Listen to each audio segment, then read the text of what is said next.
Hello, everyone, and welcome back to another Wargiven Racing podcast. This episode will be covering the Las Vegas NASCAR Truck, Xfinity, and Cup Series races um, that are going on this weekend. So, this is the Las Vegas weekend preview, as no other major motorsports have any races this week, just the three top divisions of NASCAR. So, taking a look at the track information for this weekend's races, Las Vegas Motor Speedway opened up in 1996 with its first Cup race being held in 1998. It was actually the last series to make a debut at the track, as the Truck Series made their first race, or had their first race in 1996, and Xfinity followed the next year. So there are 5 races on the top three series schedules, with the Truck Series only having one race this year due to their schedule realignment, losing one of their Las Vegas races. This is the 29th Cup race at the track, and Kyle Larson is the defending winner. Note that this is the defending winner of the spring race, and I believe Larson won in the fall here as well. But just for future reference, these defending race winners are the drivers that won in the spring. So it is the 30th race for the Xfinity Series, and AJ Allmendinger won last year's spring race. And then also it is the 30th truck race with John Hunter Nemechek, leading the way there, winning last year. So, taking a look at the truck race, the Victoria's Voice Foundation 200. So, that will be 134 laps around the speedway. This is the second race of the season and the second race in the regular season. So, there are 7 playoff races. So, we're about.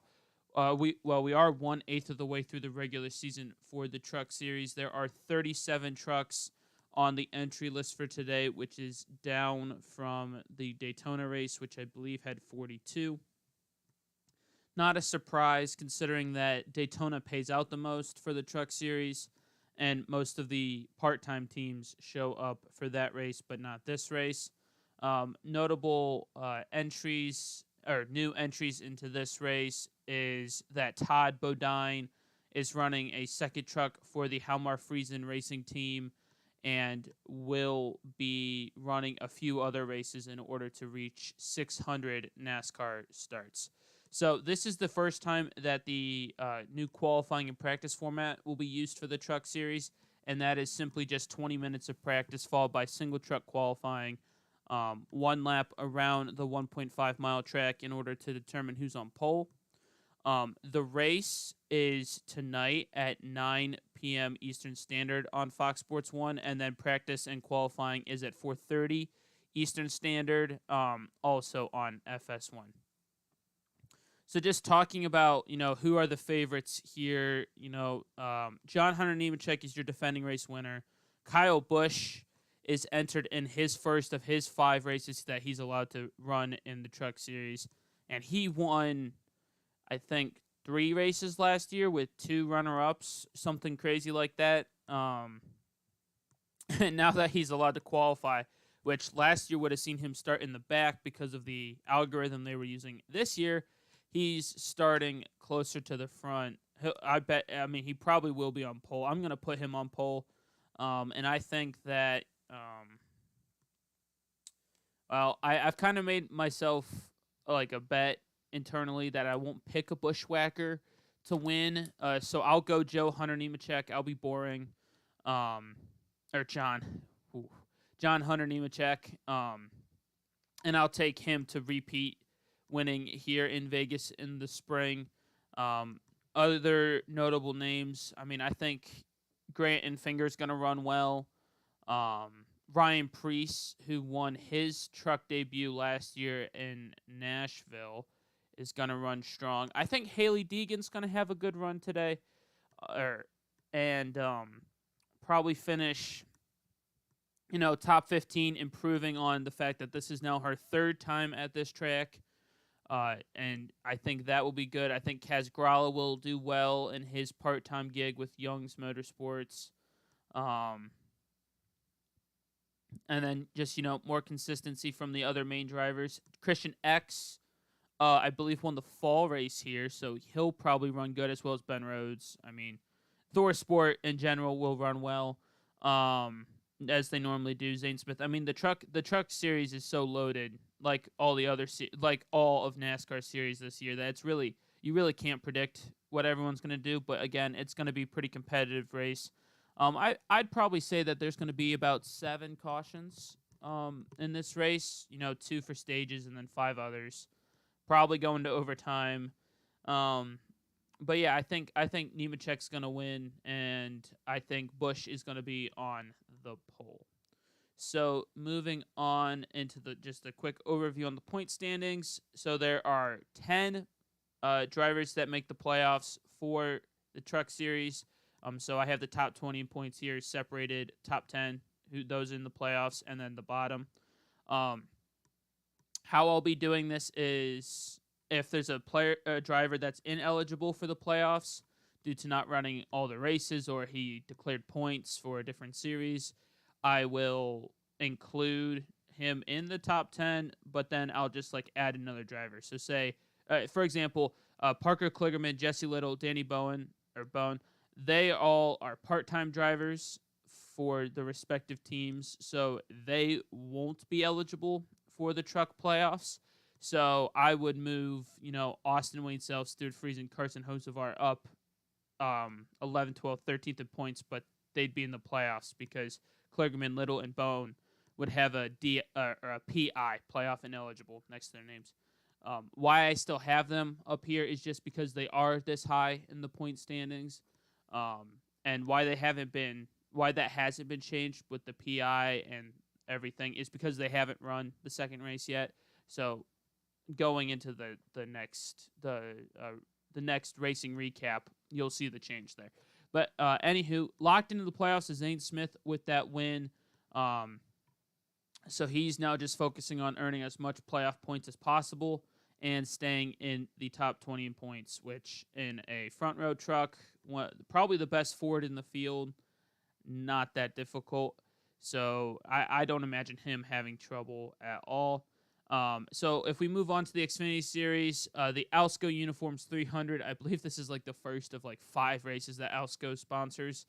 But anywho, this is the Alsco's Uniform 300 at Las Vegas.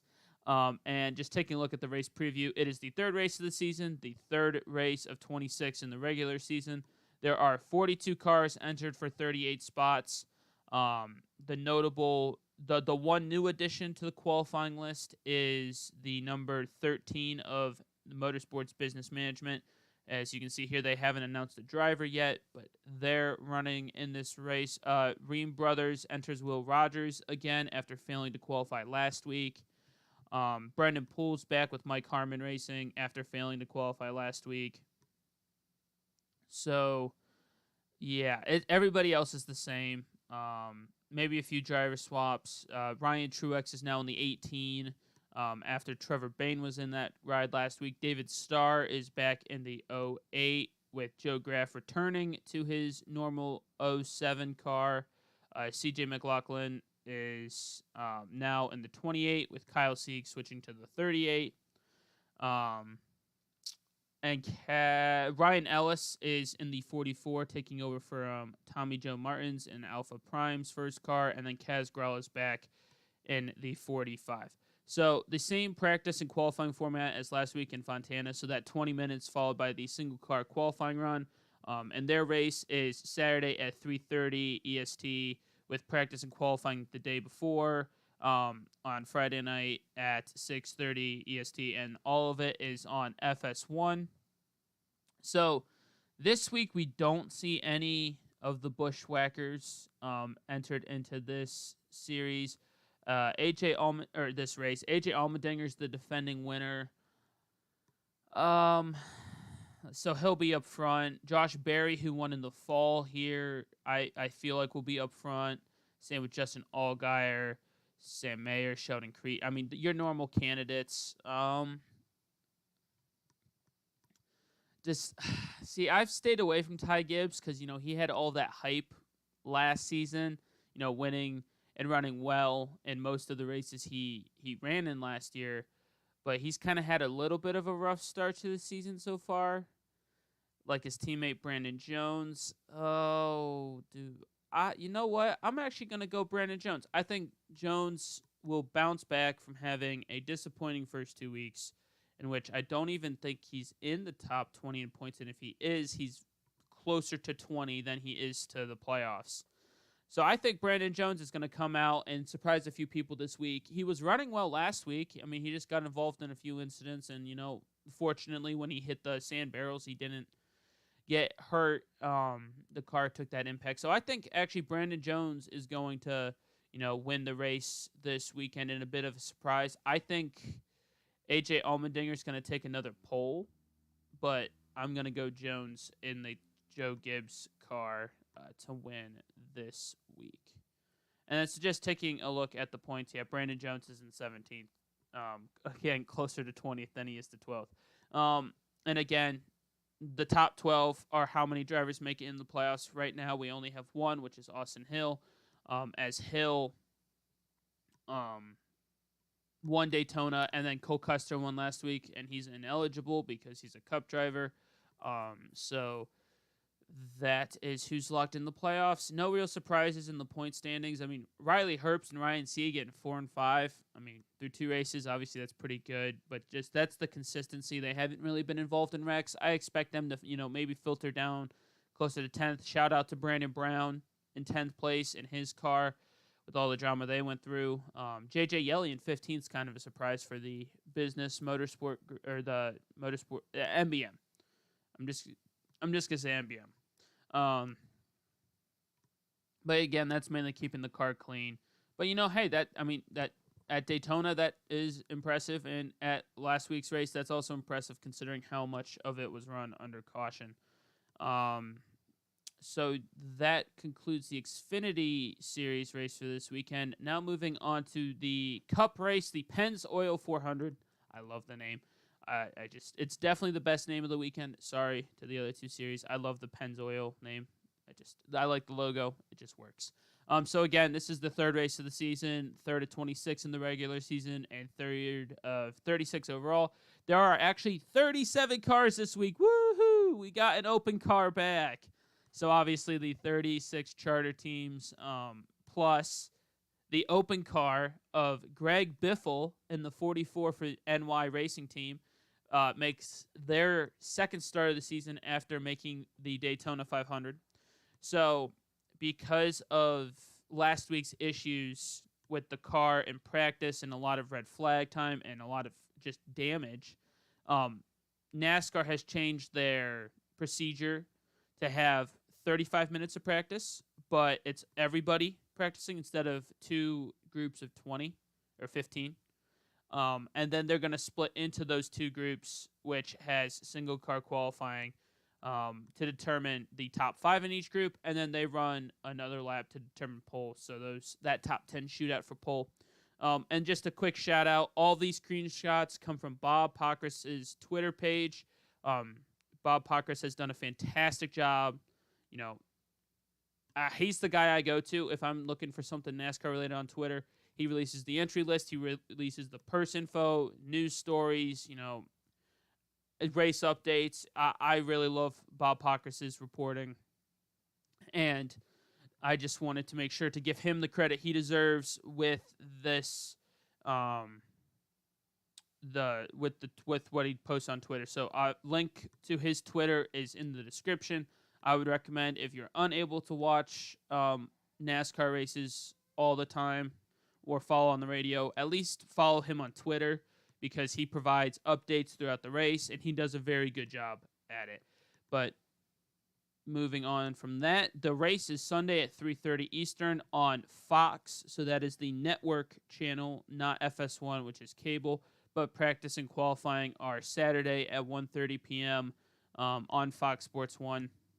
If you tune in for the practice and qualifying at 1:30 on FS1 on Saturday, you can actually just keep watching all the way through to the start of the Xfinity race, because the Cup qualifying should finish up around 3 EST, and then the Xfinity pre-races right is in that half-hour gap, and then Xfinity Series probably will have their green flag wave sometime around 3:45.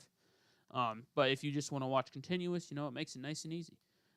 I'll definitely be trying to do that. So my prediction to win. Oh, let's see. We've got obviously the notable contenders: Kyle Larson, who won last year. You got Ryan Blaney, who's been strong on the mile and a half. So you got Kurt Busch won last year at Atlanta, but I think Atlanta was a bit of an outlier last year. You got Joey Logano, Kevin Harvick. I would normally say, but he's really struggled, obviously, with last year. Chase Elliott, William Byron. I really think that's realistically my favorites. So that'd be what? Oh, I forgot Denny Hamlin. Wow. That just shows how kind of off the Toyotas have been. Or at least Hamlin's just been unlucky. So I'd probably go for pole. Let's see here. I'd probably say Kyle Larson takes pole again. I don't think Larson's going to win this week. I think that, he'll run strong. He'll be up in the top 5. He'll contend for the win. But I actually think that I'm going to do it again. I'm going to go with Joey Logano. I'm probably just going to pick him until he wins something at this point. I mean, he's been consistent. He's been relatively clean. I mean, his only incident so far in the first 2 races was getting stuck in the grass at Daytona after avoiding a wreck, and that caused him to lose a lap because of the flat tires. The flat tire issue, which,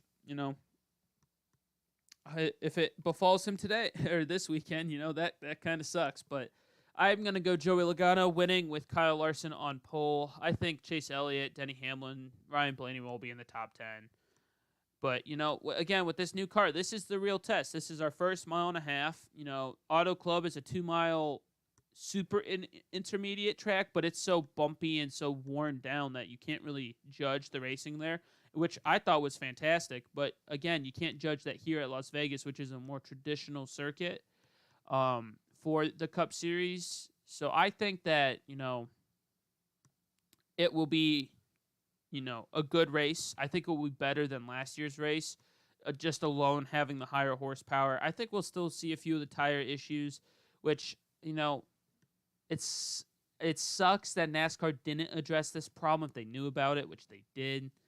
But at the same time, losing a tire is part of racing. I don't think they should go 6 laps down and have their day ruined, but at the same time, it's just kind of sucks. Like, it might force teams to be conservative on their tire pressures. I know that was a story last week, which, I mean, obviously we don't know what the teams are running as their tire pressures because they're not going to tell us that. That'd be giving up a competitive advantage, and I don't blame them. But, the teams may have to just go conservative for a few weeks until NASCAR can figure out what to do with the tire procedure. Or the flat tire procedure. That way, cars aren't losing 6 laps. But anywho, so prediction to win, Joey Logano, Kyle Larson's going to be on pole. And just taking a quick look at the point standings, no real surprises. I mean, I guess, okay, no real surprises based off how people have run so far this season. Obviously, Austin Cindric, if you watched my NASCAR season preview, didn't make the playoffs, so I'm already... I've got one driver, and the other driver not so much. So Cindric and Larson are locked in with their wins. The only other driver in the top 20 to have playoff points at the moment is Truex. And then really the surprises, I guess, for how well people have started the season, Eric Jones, Eric Almirola, and probably Daniel Suarez, Cole Custer last year was, I think, no higher than 20th after the first 3-4 races in points. So granted it's only 2 races and he's only 7 points ahead of Harvick, but to be he's the third SHR car. My lord. SHR has, 3 cars in the top 16, which I don't think had at all last year. So, a good start to the season for them. The notable names is more who's not up here than, who's competing for the top 16. Denny Hamlin, William Byron, Tyler Reddick, Christopher Bell, all with issues. in the first two races. Well, both races.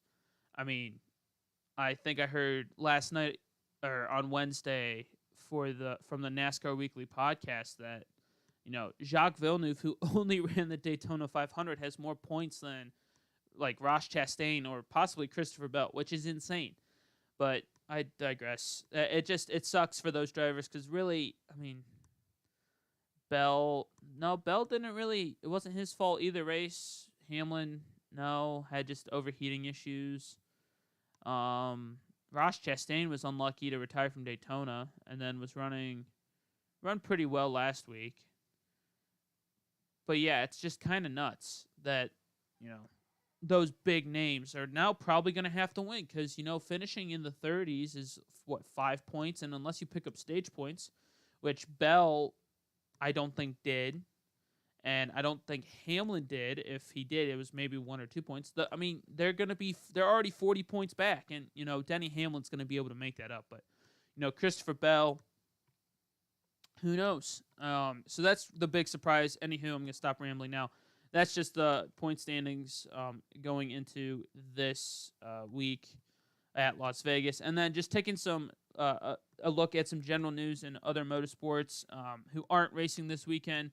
IndyCar had their rookie oval test at Texas Motor Speedway with Kyle Kirkwood topping the charts on overall speed, and then Roman Grosjean had the fastest no-toe lap, so just one car running around. Why is Roman Grosjean competing in a rookie oval test when he's not a rookie? Well, he's a rookie on the ovals, minus Gateway, having not compete at Texas last year or at Indianapolis last year as well. So that's why he was there. There were 6 cars. The only rookie not there is Tatiana Calderon, as she's not running the ovals, so no surprise there.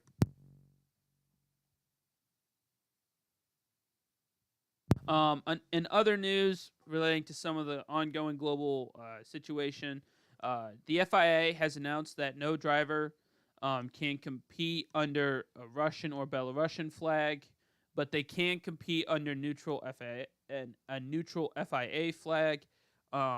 This obviously impacts, Nikita Mazepin, Robert Schwartzman, Danny Kvyat, mainly as the Formula One drivers that I know of. I know there's a few drivers in WEC that are Russian or Belarusian, I believe. And I know G-Jive Racing, which ran 2 cars at Daytona in the 24-hour race, is a Russian team. So they'll probably have to compete under a neutral flag if they still want to race in WEC this year.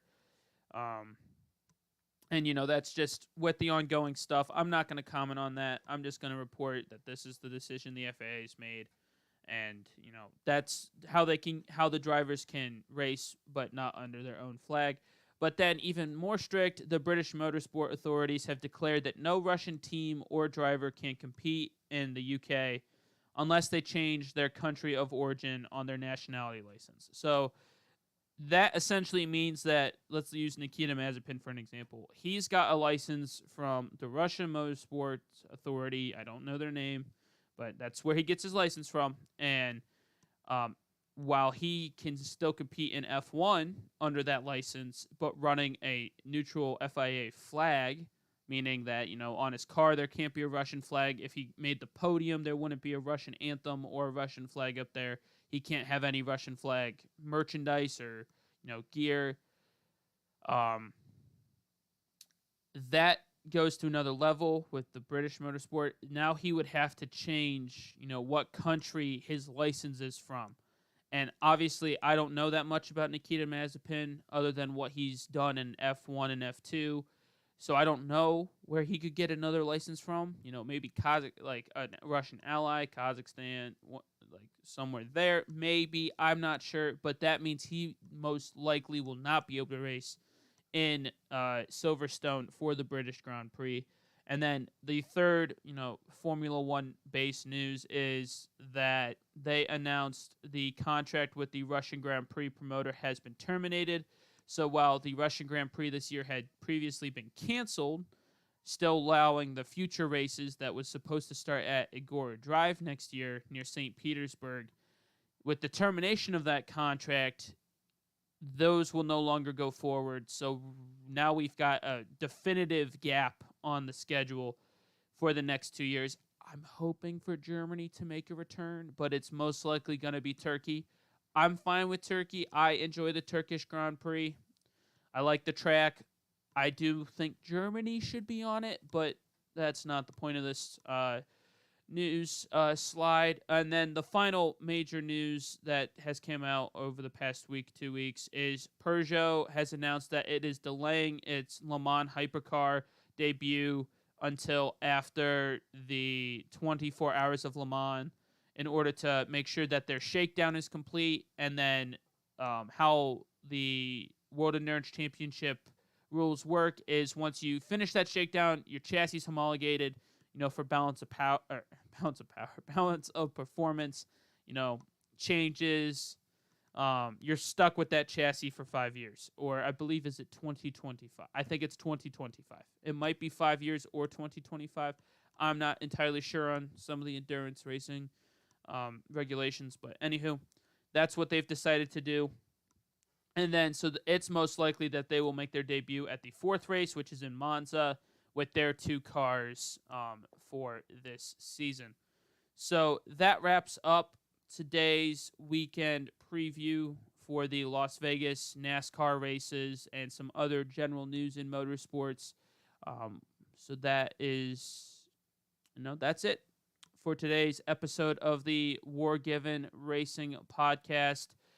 Leave your predictions for the 3 races we have this weekend down in the comments. If you liked this episode, got any thoughts, leave it in the comments section as well as hit that like button. If you're not subscribed, please subscribe. Any support is welcome and appreciated. We had a great month of February on the channel, and we're looking for an even bigger and better March, as all of the major motorsport series will at least start this month. Formula One's only 2 weeks away. WEC is only 2 weeks away. IMSA returns in 2 weeks. IndyCar returns in 2 weeks. It's an exciting month for motorsport all around the world. So that does it for today. Again, links to the articles for these news stories are in the description, as well as the link to Bob Pockrass's Twitter, to where you can get lifetime updates of any and all NASCAR action that he is reporting on. Again, recommend that you follow him. He does a great job with his coverage. But yeah, that wraps it up for today. I hope everyone has a wonderful day, enjoys the racing, and stays safe.